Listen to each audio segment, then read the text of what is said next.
reiterating that theme over and over. And with that, I'll take your questions. Second row, right? Mr. Speaker, you took over at a very difficult time and in difficult circumstances.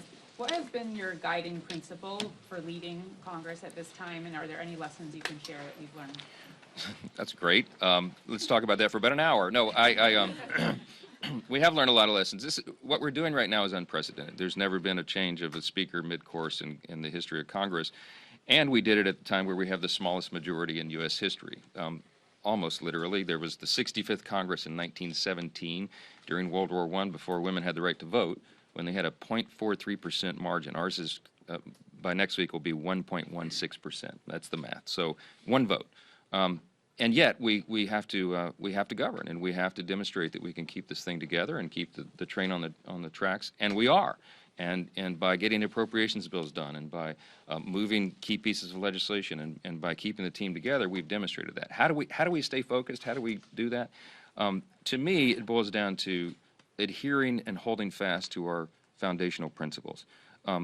There is a move afoot to change the foundational principles of America, the things that made us the great, extraordinary, most successful, most powerful, most benevolent nation, most free nation in the history of the world. It's not even close. And the reason is, I boil it down, you've probably heard me say before, I call it the 7 core principles of American conservatism, but it's really the 7 core principles of America itself. And I think it's individual freedom, limited government, the rule of law, peace through strength, fiscal responsibility, free markets, human dignity. I mean, those are the fixed points in the horizon. I grew up in Louisiana, so everything's explained in either a football or a hurricane metaphor, okay? In the hurricane metaphor, when you're in choppy seas and you're in uncharted waters, as we are, dark skies on the horizon, all of that, you have to know where the fixed points in the horizon are. Those are our fixed points. And so what I try to do every day is make sure we're still anchored to that we're not adrift out on the sea. And I think that's going to serve us well. Ronald Reagan said in his farewell address, he said, they call me the great communicator. I really wasn't. I paraphrase him, but he said, I was simply communicating great things, and they're the same great things that have guided our nation since its founding. The great things don't change, and we are now the stewards of them. All of us, really, every citizen, but certainly elected representatives in Congress, and that's what we try to adhere to. That's what we try to advance, and I think that's what's going to save the republic. So, Jake? Could you give us your updated view on the foreign aid situation and what your plans are? Yeah, so, yeah, we've been very, very consistent, very adamant that we had to get our government funded. We had to get the appropriations process done. I'm delighted to tell you we're coming to the end of that, and we should have the bill text hopefully by this afternoon, and begin to finish up that process. This is the second batch of bills. It includes the Department of Defense bill, as you know, Labor H, Ledge Branch, FSGG, SFOPS, and Homeland. That last piece, the Homeland piece, was the most difficult to negotiate because the two parties have a wide chasm between them, as you know. But I think the final product is something that we were able to achieve a lot of key provisions in and wins, and to move in the direction that we want, even with our tiny, historically small majority.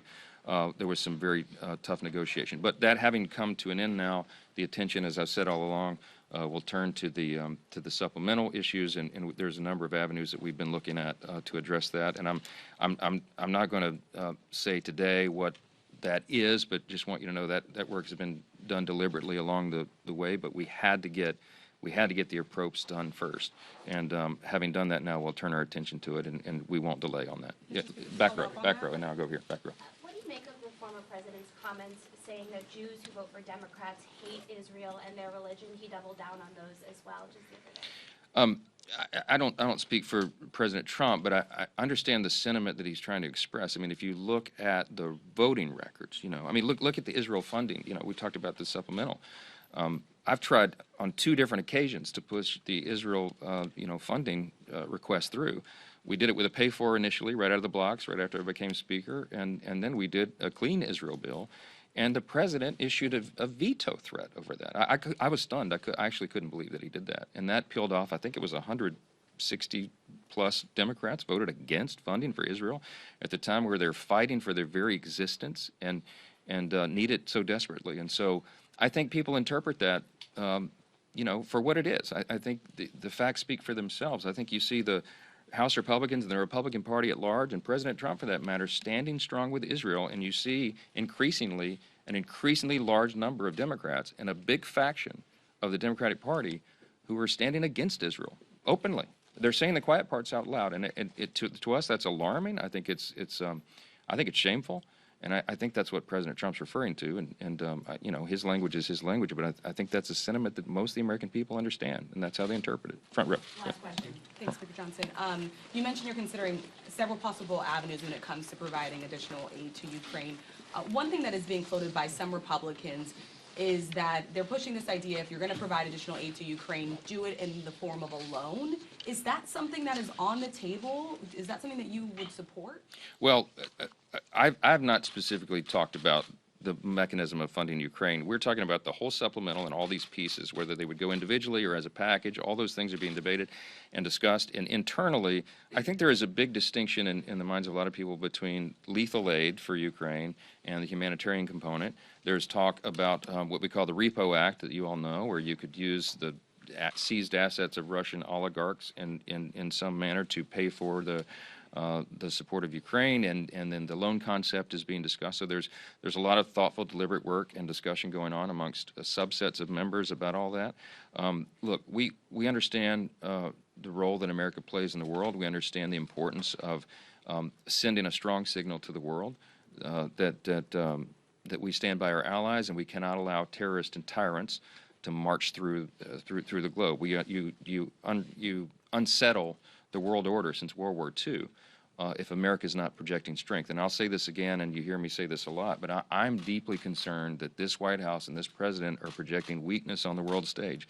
And I believe that is the reason that so many of our adversaries are acting so provocatively. And I think that's something that should concern every single American. And I don't care what political party you're in. You know, we maintain peace through strength. It's one of our guiding foundational principles, and Ronald Reagan used to talk about it all the time, and I still believe it. Most of us do. We have to project strength on the world stage, and we're going to do that. We'll meet our obligations, and we'll turn to that immediately as soon as the approps are over. So thank you all. Thank you. Question on the CR. No CR at all? I don't think we'll need a CR. I don't. Will we be done before Friday, the Friday deadline? That is my hope. That is my hope. Nice job, Ted.